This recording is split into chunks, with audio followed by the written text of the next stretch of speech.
Yeah. All right. We are live right now.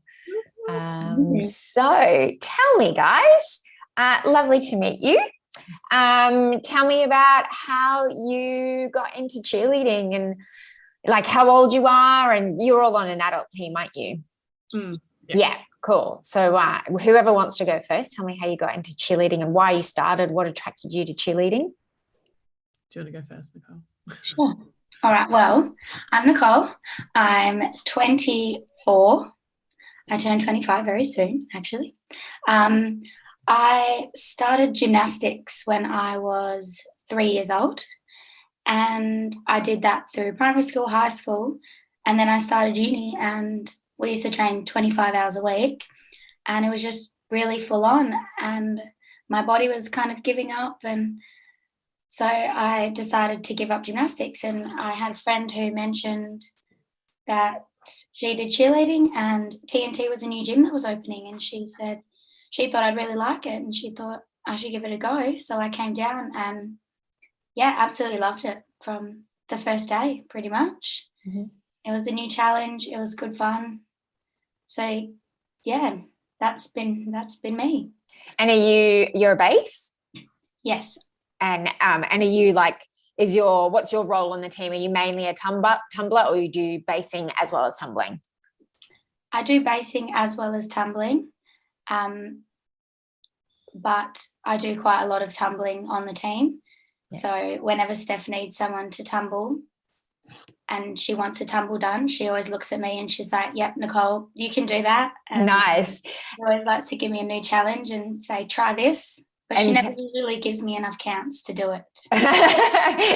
And tell me, what's your best pass so far? I haven't done it for a long while, but I can Arabian through to double. Nice. Yeah. Nice. And Hayley? So I'm Hayley, 24 as well. Like Nicole, I did gymnastics since I was about 3. Didn't get quite as good as her, but Nicole and I actually did gymnastics together for a little while as well. So it's quite funny that we've come back around. Nice. And then I kind of hit about 16, wasn't getting any better through gym. I'm very tall, so like had grown out of it quite literally. And then I watched Bring It On and I was like, oh, this is so good. So moved into cheer and then found out it's completely different to the Bring It On movies, but absolutely fell in love with it. So here I am, loving life. And so I still do gymnastics for fun. And my coach often talks about adult gymnastics and how we can make bodies last in gymnastics a lot longer. And that, it used to be this thing that it was like you trained hardcore until you were 18 and then you would retire in gymnastics after 18. But now we're seeing people who are like, there's a 42-year-old woman that competed at the last Olympics and stuff like that. Do you think there's definitely, a way of training differently that makes your body last longer and that has more, a lot sort of, there's a mental capacity as well that you can take more? Yeah, I think so. So my background, I'm an exercise physiologist by trade. So I think if you're rehabbing and keeping yourself strong and I guess being kind to your body, doing all the right things you should, listening to your body when it hurts and kind of taking a step back when you need to. But I think no matter what sport you're in, you can have longevity in it. You don't need to just stop because someone said, okay, you're 18 now. Yeah. Anything to add? No. Oh no, sorry, Nicole. Did you have anything to? Pretty much covered it all, Hayley. Yeah. Really trying to find ways to keep people in sport for longer, and there's a lot more out now about rehab and prehab, rather than just sport and exercise. Yeah. And it's so good for your health and your mental well-being and your social well-being, getting you involved and getting you out there. It's so good. Awesome. And then what attracted you guys to TNT? Well, I just had a friend just say, I know this great girl, she's opening a new gym. And never looked back since, to be honest. Yeah. I was actually at our coach Steph at her last gym, and Steph is just such an amazing coach. So it was like not an option to have to follow her, stay with her. Okay, cool. And so give me a bit of a rundown of like how much you train, like what your sort of training week looks like. So we do Sunday and Wednesday. Sunday is a 3-hour training, and we normally do like a little bit of choreo and then go a little bit harder towards the end. And that's like our fixing and cleaning day. And then Wednesdays we do 7 till 9:30. Oh, wait, sorry. Yeah, Sundays is 5 to 8:30, really long. Yeah, 3.5 and 2.5. And then 2.5 on a Wednesday. So and then how does the time split between like tumbling and stunting? You answer this one, Nicole. Well, so we have a tumble coach at our gym as well. So on a Sunday, I think it is, we get usually about 45 minutes or so dedicated to tumbling, and we usually tumble with him. So he sets up some stations for us, and we go around and do that, and he usually gives us a bit of freedom to work on skills we're working on. But coming into comp times, when we're mostly just running full outs, it's about 5 minutes, warm up your tumbles and let's go. But we definitely focus a lot more on splitting our time evenly in term 1 when we're learning and we're trying to get all the skills. But I know that there's quite a few girls on the team that will do extra tumble classes because we would spend more time on our stunting than tumbling. Yeah, for sure. And is everyone on the team expected to tumble? No. I think we're trying to introduce that more, and we're trying to have more tumbles on the team. And for people that haven't got their tumbles, I think we would like people to be in extra classes and putting in extra work to get those tumbles. But it's not like if you don't have your tumbles, you're not on the team. For sure. And so when those people that don't tumble, are they still doing like the tumble section, or do they go off and do something else during that time? So we've got an opening tumble. Sorry, Hayley. You go. Okay. We've got an opening tumble section where there's, how many of us is in that section? Like 12 maybe? 12, 14-ish. Yeah, and then like if you throw falls, you fall there. And if you aren't throwing a full, you just lay out. But then in our running tumble section, there's just only the people that can fall, just to give like the transition look a bit nicer, and then have those people get ready for pyramid so that we can do a fantastic pyramid. Yeah, right.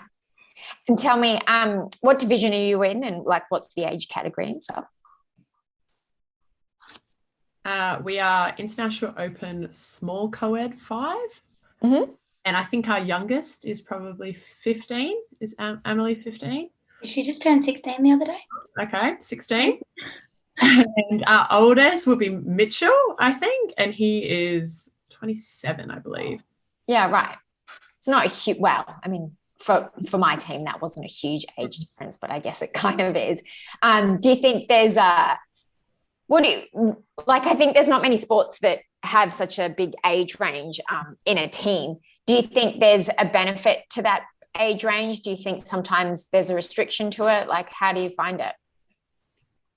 I think all our veterans teach the young ones, and then I think the young ones make it more exciting for us veterans. Like they kind of bring like a little bit of joy and excitement, and like for Worlds, a lot of them, it was their first Worlds. Whereas we've all done Worlds before, so we're like, oh yeah, like okay, but then they bring that excitement back and like put the pressure on a little bit more. But vice versa, we can teach them like skills or like little techniques for their or like tips and tricks for their technique and stuff that helps build up them as athletes. I guess in regards to like if it's ever a bad thing, I don't really know. Like I think it brings an element of joy and like fun having the varying age groups. And I don't know, we all hang out pretty well together. Like you'll get along. We're all good friends. Does anyone ever get scared of getting too old and someone new coming up and taking their place? I do. For sure, I get that. Yeah. And so tell me, like, how do you like learning skills? Is it, do you prefer to be given a skill and go away to the corner and do it yourself? Do you like being given like technical stuff? Do you want to know exactly like put your hand here, or do you like figuring out by yourself? Oh, I personally like to kind of watch a video or watch someone else do it if someone else has done it, and then be given some time to kind of figure it out. Mm-hmm. And then if it's still really not happening, getting the technical elements to it. But I really like building up the skills. So like if it's a twisting skill, you're adding a little part of the twist on every time, and focus and like breaking it down as much as possible, so that it's not just like go do it and chuck it and hope for the best. Mm-hmm. Yeah. I think for me, if it's like a fun, like creative entry or dismount or a little transition, like I love, Steph will like be like, oh, I'm kind of thinking this, like we'll try this. And I love like taking my group and being like, oh, we're going to be the first ones to figure it out. So trying to figure it out from there. And like who's meant to hold what, or like when you switch your back swan bases or whatever, I'm trying to figure that out. I like the brain work behind it, I guess. So I can safely say that you're a little bit competitive then? Oh, yeah. So tell me then, you know how there's always those people that like when everyone's like they'll do a really good job when no one's watching, and then when everyone's watching it falls, and then there's the other people that like it'll fall every time no one's watching, and then as soon as people watch they'll make it hit. Which one are you? Ooh, I don't know. I really try to remain consistent. I think my group this year, we've been very consistent in practice, and then at comps we get a little bit of puppy dog syndrome. But normally I think like as a team we really turn it on full comp and pull it Explain together. Puppy dog. I don't know puppy dog syndrome. Get really, really excited and you just go. Right. Yeah. Yeah. What would you say? I don't know what I am. Yeah. I definitely think that I think when I started cheer, I was probably it drops all the time, and then at comp somehow turn it on. Mm-hmm. But I think after cheering for so long, I've kind of learnt to remain consistent throughout and try not to change anything when comp happens. Just be calm. Mm-hmm. Yeah, amazing. And tell me, are you someone who does cheerleading for the competitions, or are you someone that does cheerleading for the training and being there and like part of the process? Competitions. Yeah. Yeah, I love competing. I love being out there. I love showing all our hard work throughout the whole year, I guess, and being able to put that out on the floor. But yeah. See, mine, it's for the competition, but like training, when we're training for worlds or training for a comp where we're going hard, that's my favorite thing. When we're like really nitpicking and cleaning and everything looks really good, that's my favorite, like that type of training. But yeah. Nice. And so have you got any, like, I don't know, we've all worked with like different people in cheerleading and in our groups, and I think it's often people don't really understand that you can get chucked with someone that you don't necessarily work well with, and you have to try and figure out a way. And then sometimes it's like things just click and you like can talk with each other physically really well. How do you kind of manage that group dynamic? And like, you know, have you got any tips about how you work well with groups? That's a hard one. I think a big thing for us has been trying to get to know people outside of practice. Mm-hmm. And then when we can kind of bond with them over something else, it does get a lot easier when you are in the same group as them. But I think, I don't know, in terms of like, if something's going wrong in the stunt and we want to work together, I think like talking about it beforehand, so that knowing like if this happens, we'll do this. If this happens, we'll do this. I've been pretty fortunate that I've really got along with almost everyone that I've been in a group with. So it's definitely helped to have that and to be able to bond really well with other people.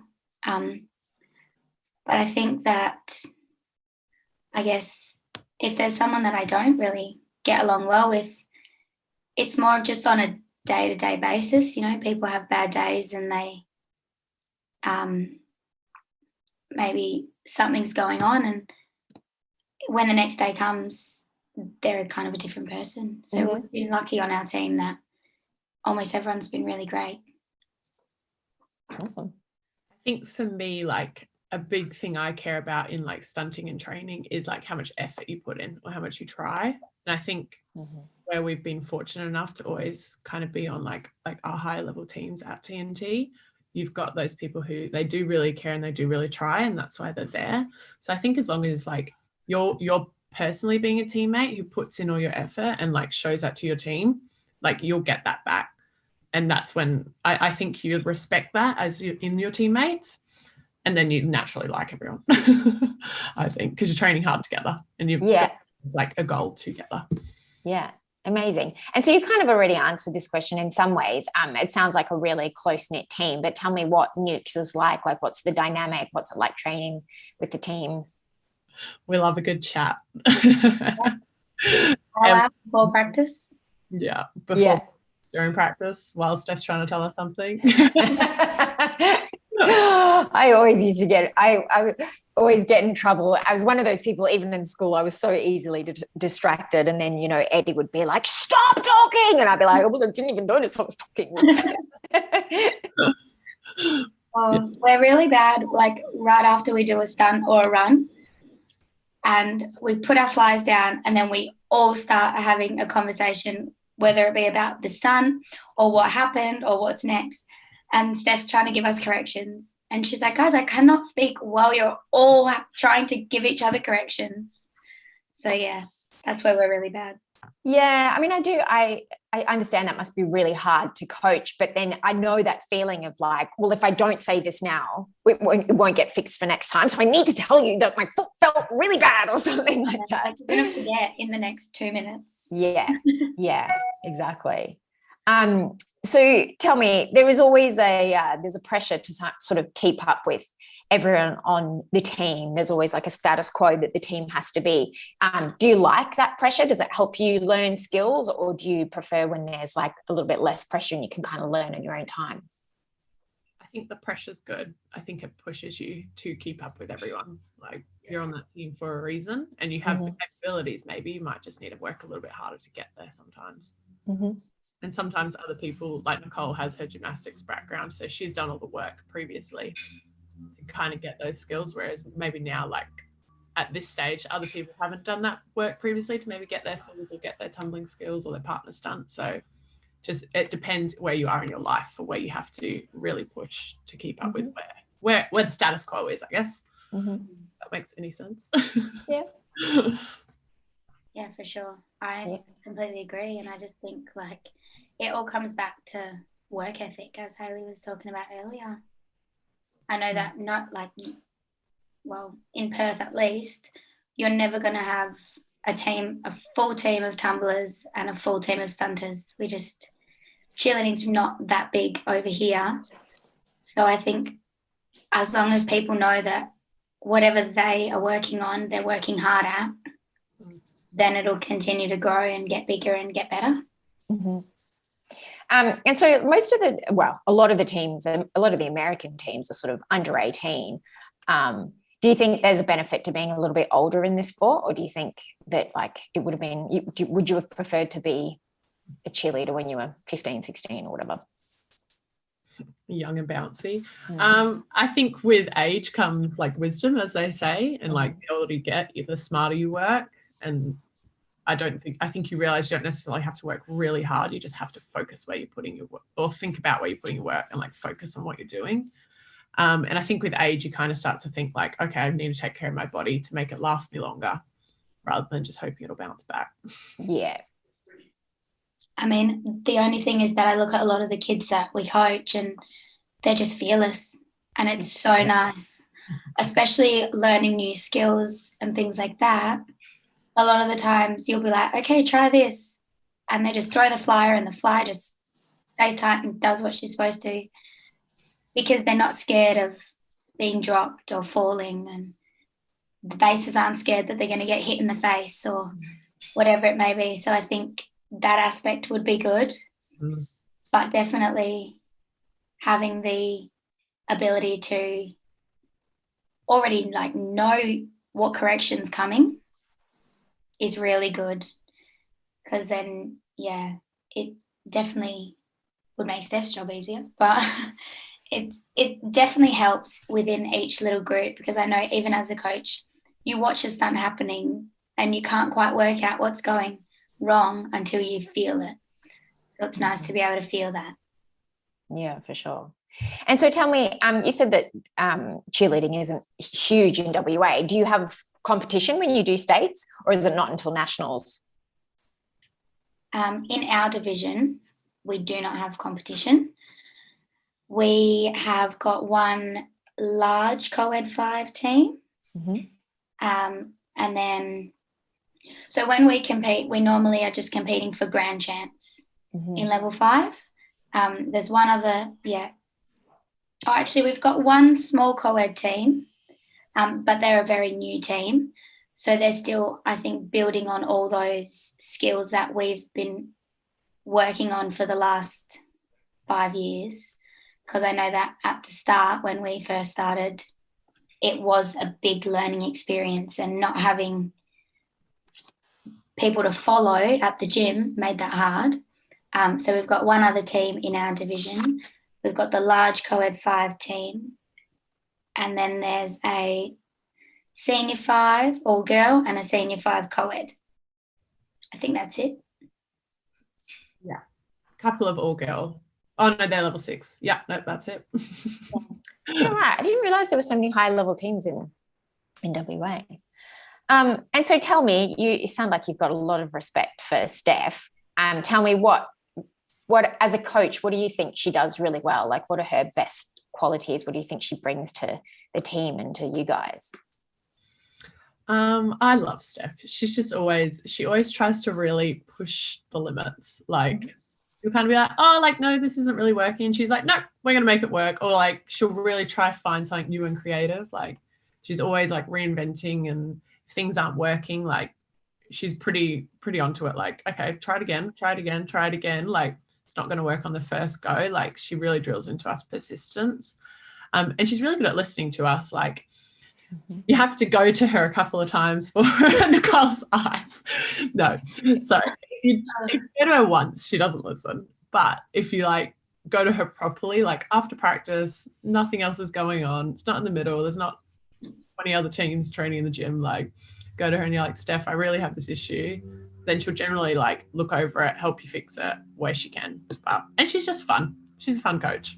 She mucks around with us. Awesome. She's not just like our, mean mum that yells everything at you. A lot of us, she is our mum. A lot of us see her as a friend as well, which really helps, because it makes us feel so comfortable at practice, knowing if there is a problem, you're not worried about saying it or mentioning it. And I love that she also, if she's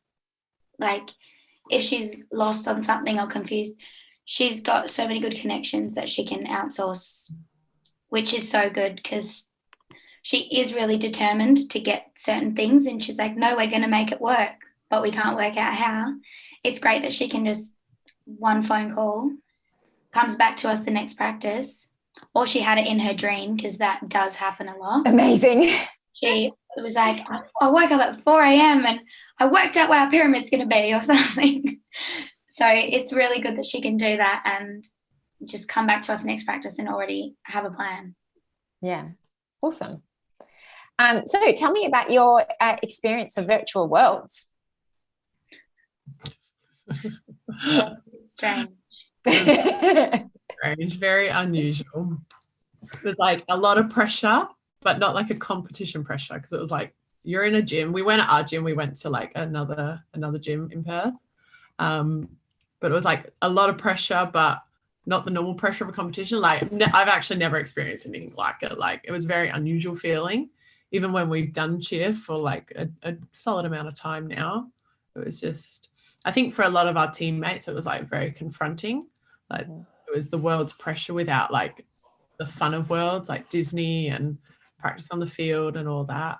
So yeah, I don't really know how to describe it. Just different. And so, how come you went to another gym? We just couldn't fit the filming in our gym. Yeah. Okay. And I think the background wasn't playing or something. I don't know. Right. Yeah, in specifics.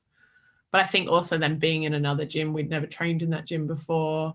Yeah. It was just like, yeah, a lot of new things, but not like competition, lights, audio. It was, yeah, unusual. Challenges. And did you have any supporters there sort of yelling for you and stuff? You did? So we did it on 2 nights. So the first night we had like friends and family come and everything. And that was really cool because they were like very close. Like normally at comp, you can't see people that close. And they were like super, super close. So that was really fun. And they were really loud. And then on day 2, because we weren't really sure like how we were going to work doing day 1 and 2. So day 2, we did it like just us and one of the other teams we competed with. And that was like a lot quieter. Felt like less pressure because there wasn't like a crowd there and everything. But yeah, still very unusual. Different experience. For sure. And tell me, Steph said that you didn't necessarily put the run that you wanted on. What happened? I think for us it wasn't the physical capability. I think it was like up here. And I think that's where it was just coming in like a very different experience. We hadn't really ever done a virtual competition. But I mean, and we spoke about it, and I'd rather that happen in a virtual competition than when we've traveled all the way to Florida and like put in quite a bit of money and time. Like it's much better that happening here, learning that experience here. But yeah, it was we just had like silly stunt falls and stuff that like really didn't need to happen. Like, and it happens, it's cheerleading, it's part of it, but you get back up and you keep going where you can. Yeah. And I think like in the lead up to Worlds, it wasn't, because it was right in the middle of our comp season, we weren't training for Worlds. We were just training for other competitions, and then all of a sudden we're like, oh, we've got Worlds next week. And I know that like the score sheets are really different. So there were things that wouldn't score as well on, say, our score sheet versus the world score sheet and vice versa. So there were a lot of changes that we had to make, I think, in like 2 weeks to try to get our routine Worlds ready, which also was really tough because then you had to remember while you're dealing with the pressure and trying to think about what you're doing, as well as think about keeping the stunts up, as well as, oh my goodness, it's Worlds, was a lot. Yeah, for sure. One of the things, the amount of times that I've seen, routines where the hardest stunts stay up and then the toss hands comes down. And I think so often people get like really focused on the hard ones, and then on the easy ones, they lose focus. Tell me, what is your advice now that you're pretty seasoned athletes? What's your advice when it comes to dealing with the pressure of competition and the pressure of Worlds and all that kind of stuff? I think don't do anything differently. That's the biggest thing I'm now, as a coach as well, trying to drill into my kids. It's that you don't try harder, you just perform more. So I know that for a lot of people, they get to comp and then they're like, oh, I need to put extra effort into my stunt. And they try to hold it up for a second longer or throw it a bit higher or snap a bit earlier. And then it just sets up the whole timing of everyone else is put off. So I know that one thing we've really been talking about is just give what you give to your stunts at practice and keep that the same. I would agree on that. Like when you get on the floor, like, yes, it's pressure, but I think staying calm and like just breathing throughout. And I always like try to just take each skill as a single skill rather than, especially if you're worried about like your last skill in your second stunt. There's no point stressing about it in your first stunt. Like that's not where you're at. So take each skill one at a time and focus on the technique of that, and then adjust and do the next skill. Yeah. Sure.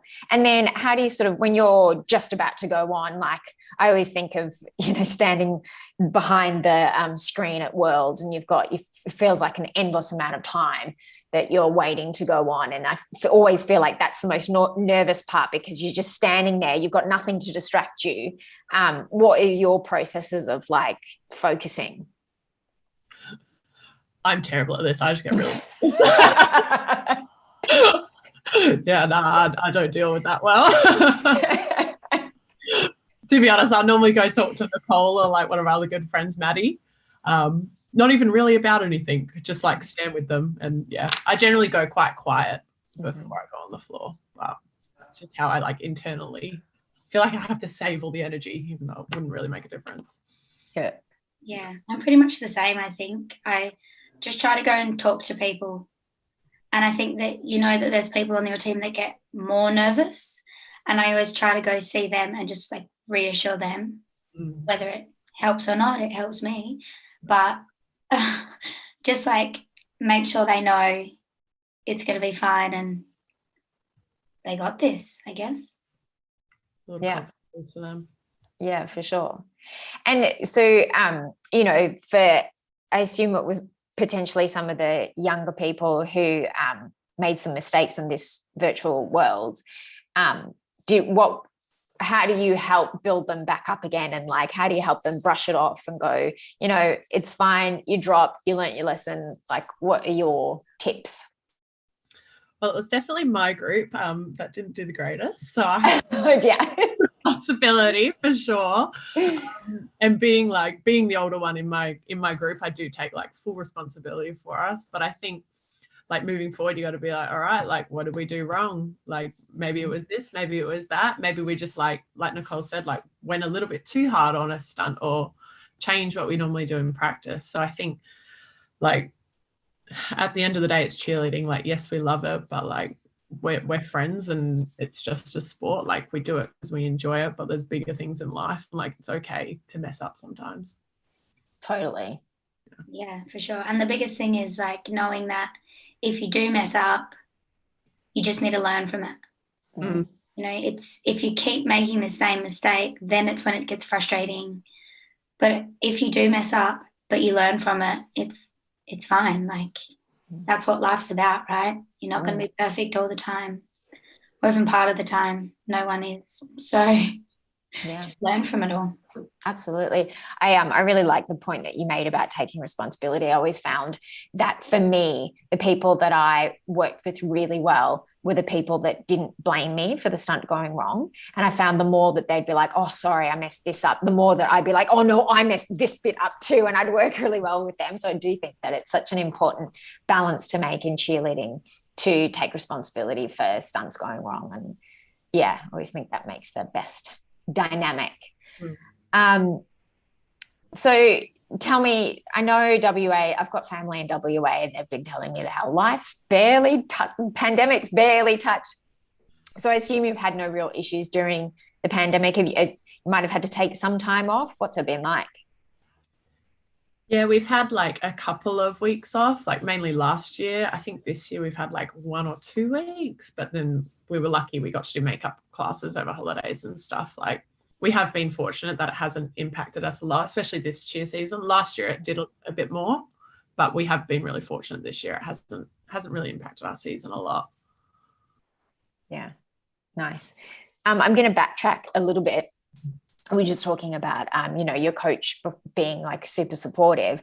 I assume coming from gymnastics backgrounds that you may have come across coaches that were very yelly and made you do things that you didn't want to do. I've heard of many people having Russian coaches that were just so tough. Is that an experience that you guys had? I actually have been pretty lucky. Most of my coaches have been really good.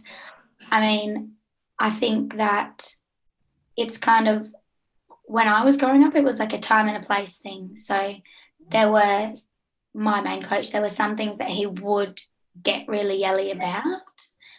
But it wasn't so much to do with the ability.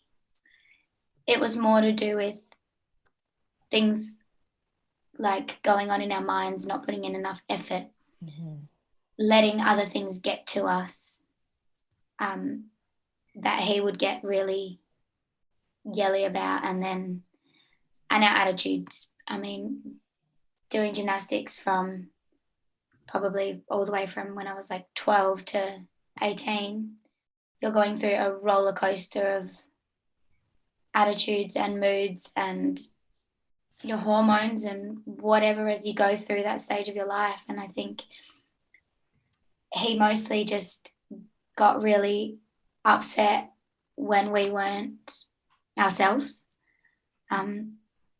But for the most part, he was a really great coach. And I think he made me a better athlete. He made me a really good, he was a really good role model for me as a coach personally. And I do take a lot of the things that he did with me into my coaching.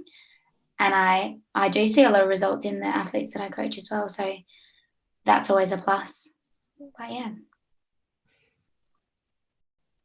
Mine's a little shorter. No, I've always had pretty good coaches. So I pretty much had like two main coaches through gymnastics. And then through cheer, I've only ever had Steph. But like the coach I had when I was a teenager, they were really good and they were like super supportive and kind, like a little bit more chilled. But the coach I had before that, and probably like through my prime of like hard training, they were very much like they would count your reps, and if you missed one rep, like they were onto you and you'd have to start again. So I think I've taken that with me now, where I'm like, don't skimp, don't do 19 burpees, do your 20, like someone's watching. But yeah. Amazing. And so tell me, what do you love the most about cheerleading? What keeps you coming back every year? Oh, there's so many things, like friends, 100%, and that's probably the main thing for me. Like that, it didn't used to be, but now it's like the friends and the social side. But I think just like the adrenaline rush and like that you constantly get, it's like very addictive. Like go to competition, you do well, and you're like yes, or you go to competition, you don't do as well, and you're like, oh, I could do better next time. Like what else could we have improved on? And I think like learning new skills, especially as you grow older, like a lot of people stop sport.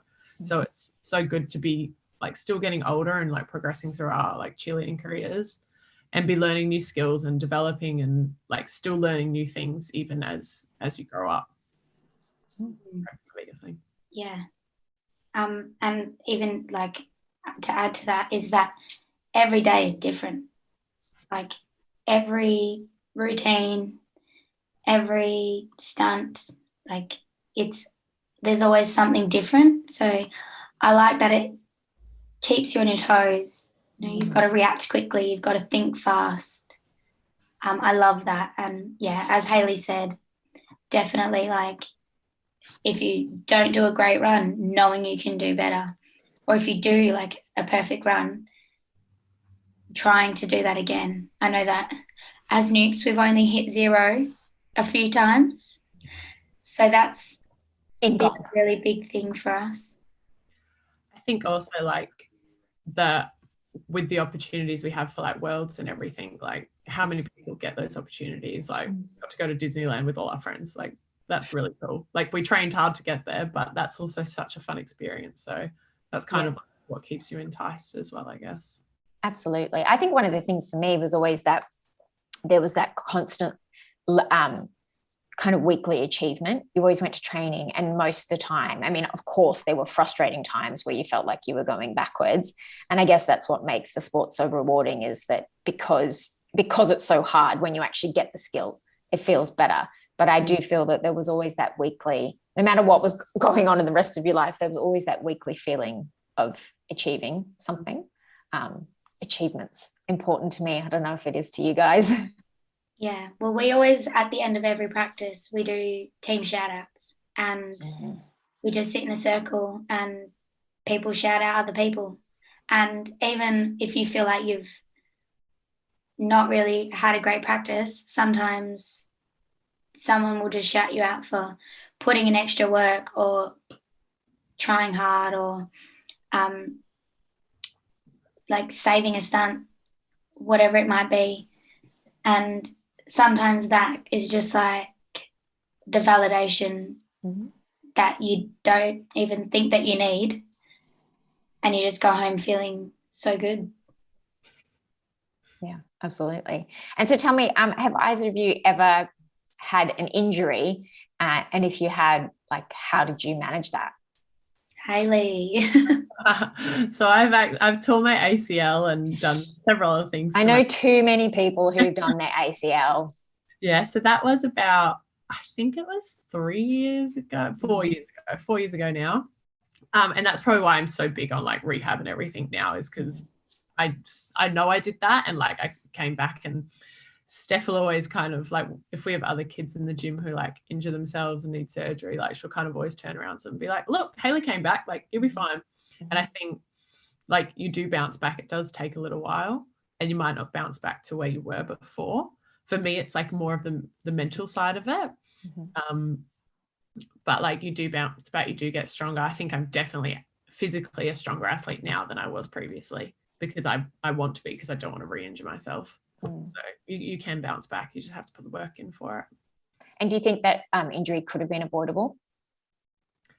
Yeah, I think with more drills, and I guess like, yeah, drills and strength definitely would have been avoided for sure. But was it a tumbling injury?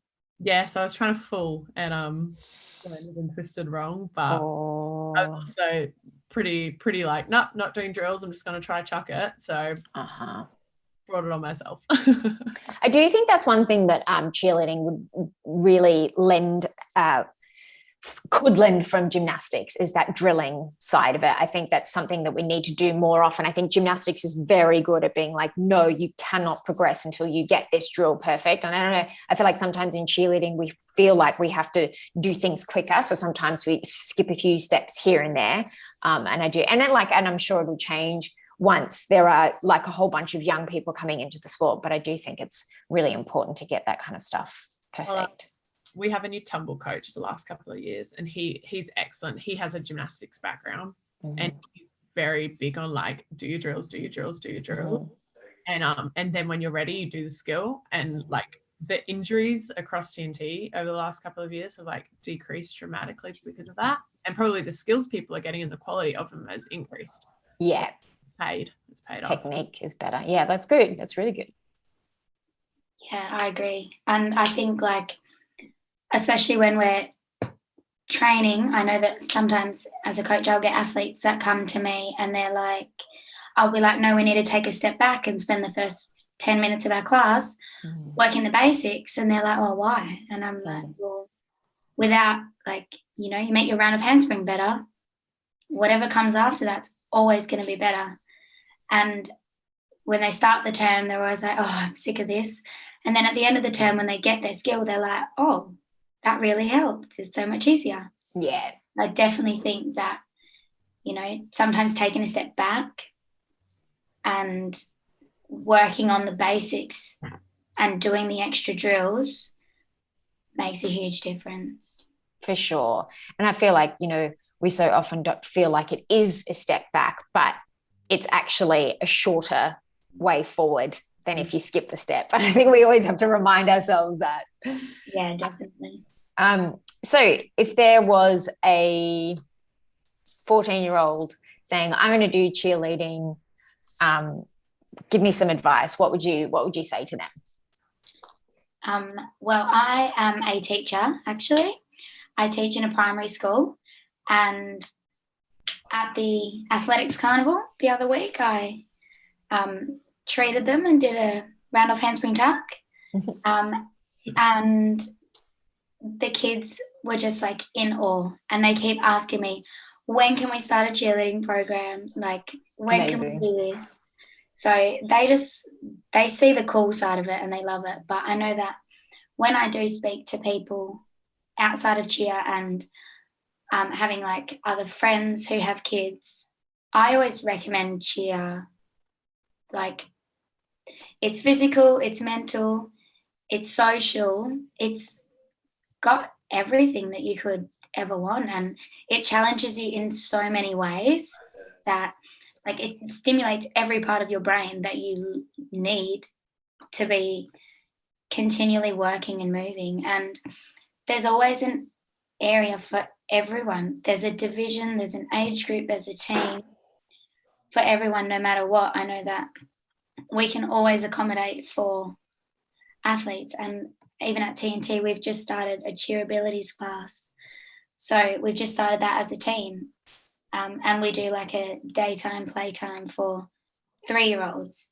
So we really, well, cheerleading in general does try to accommodate for everyone. And I think that's incredible. Like, there's not many sports that can do that and focus so highly on safety and well-being of athletes, because you don't get that at every sport, as well as making incredible friendships that last forever. Oh, amazing. Did I cover it all, Hayley? Oh, that was very sweet.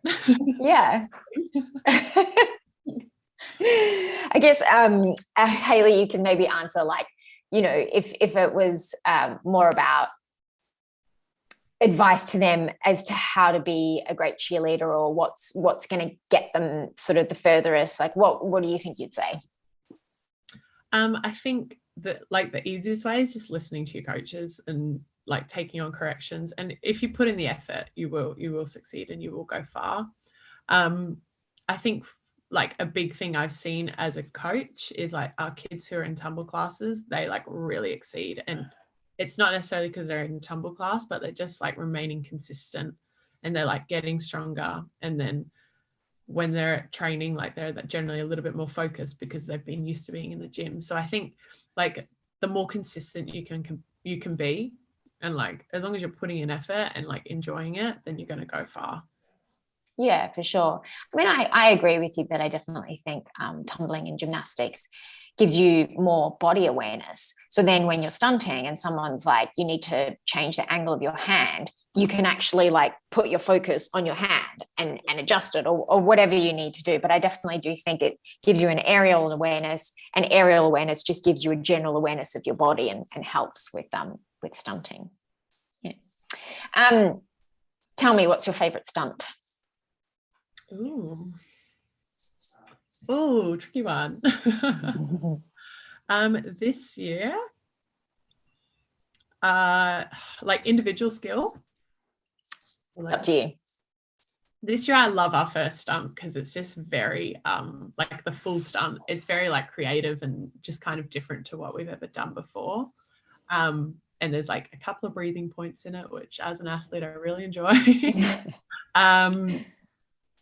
But skill wise, I think for like level 5, like I love like pyramids where like flyers like woo and fold, like they're just beautiful. And it's like not necessarily a hard skill, but very visually appealing. And tell me, what happens in your first stunt? What's the sequence, if you can say it? So we do like, they're like starting an L and we like full in and then bounce up to the top, full around to stretch, high to high, come down, switch full up, and then we do like a teddy and a move, and then full up to a stretch and pop down. Amazing. Wow. It's long stunt. Yeah, super long. Yeah, but it's got some like fun little movement through it and like a really good cannon. Looks good. Yeah. Cool. Yeah, I think my favorite stunt, well, this first half of the season we were doing back handspring ups, and those were really fun. That was something new we added this year, which was one of the things we took out for Worlds. But yeah, like just being so quick onto it. And I know when we first started, we were all like, we're never going to be able to do this. And then being able to achieve it and hit it was just amazing. So I love that. I also love full arounds at the top, which we do in our first stunt. I don't know why, but they're just pretty, I guess. Yeah. Yeah. But yeah, just pyramids in general. I love pyramids. I love just being able to throw people and catch people. Mhm. Like having your whole team there to support you. Yeah, pyramid's my favorite. Awesome. I do think one of the best things about level 5 is all of the twisting skills. My favorite is always which I never achieved, which was a kick double basket. But yeah, when there's lots of twisting skills going all over the place, I love it. And it's funny because I think most people who don't do cheerleading don't understand how hard a twisting skill is. So they're like, oh yeah, and you're like, no, but it's really hard. Yeah, Twist really and fun. what do you mean? Yeah. I know. We always do, like, we've done extra performances and things like that, and we're always like, oh yeah, let's do, the kick double, kick full basket. People just love straight rides Yeah. and paper dolls, like 2 foot paper dolls. It's so weird. It is funny, but they just don't understand.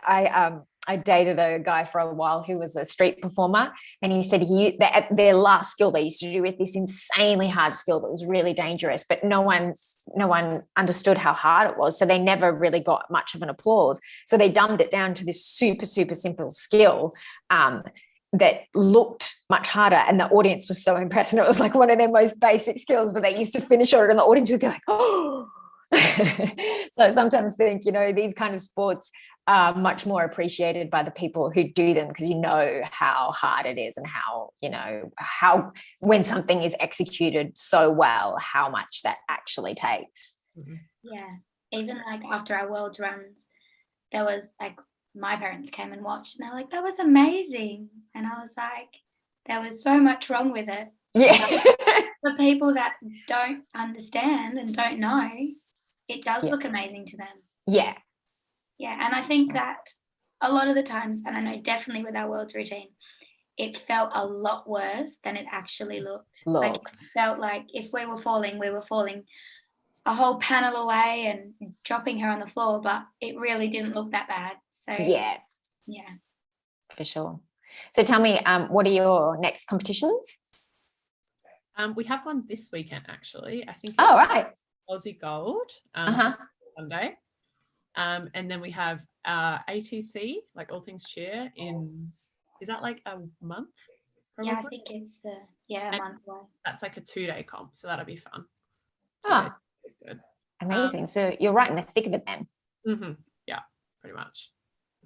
And you feeling prepared for this weekend? Actually, surprisingly, yes, considering like we had school holidays. We still trained over school holidays, but not as hard. But I think because last term we finished from doing Worlds, so like now like we feel like we like worked all the way up, so we're still kind of on that upward direction. So I'm feeling good for this weekend, actually, which is nice. Yeah. Always a good feeling. Yeah, for sure. And are you going to be competing at nationals? I don't know. Yes, we are. Yeah. Because it's virtual, so is it? Yeah, because if we get into Melbourne, we are never allowed to come home. So, so we're going to do that. Steph really wants us to get into more virtual competitions, because I think that was a big downfall for us, and we have no idea where their world's headed. I think we're also going to there's 2 other virtual competitions. Maybe it's CheerCon. And so Steph wants to put us into those as well, just to get the experience of doing virtual competitions. Because, I mean, we all hope and pray that Worlds will be in Florida next year, but every day is changing. I mean, my sister lives in Melbourne, and I know that they went from being okay to really bad, and she was like, oh yeah, just from having picnics, like. So yeah, it was all Sydney's fault, actually. No. We were fine, and then someone from Sydney drove down here. But yes, we're still in lockdown. It's really fun. It's not getting to me at all. It's fine. I'm fine. Yeah, nice. And so do you think the team will do you think it'll be a massive improvement from the last virtual competition to the next one? Yeah, I think so. I think having the practice of virtual worlds, and then like pressure wise, our first virtual competition was like up here, whereas now any other competition virtually, it's like nothing compares to competing worlds. Like that pressure is like none other. So surely we have to do better. Yeah, absolutely. And so if Worlds is a go for everyone next year, will you be going? Don't know. Do you know? I'll be Hopefully. going. Yeah. Steph is pretty adamant that if it is going ahead, we will be going. Mm-hmm. I guess it mostly just depends on the restriction situation in Perth. Mm. I know that Mark McGowan has loved to lock us out from everyone, which has been really good for us, but not so good for anyone wanting to leave or come back. So we'll see what happens with the easing of restrictions in December, January, and then I guess take it from there. But I think that Steph's really confident that we're going to be going. So Yeah, awesome. Well, good luck to you if you do go. I hope it's an awesome experience, and I hope you hit 0. thanks. Thank you. Thanks so much for having a chat with me, guys. It was awesome. No, thank you. Thanks for having us. And good luck with this weekend. Thank you. Thanks. Bye.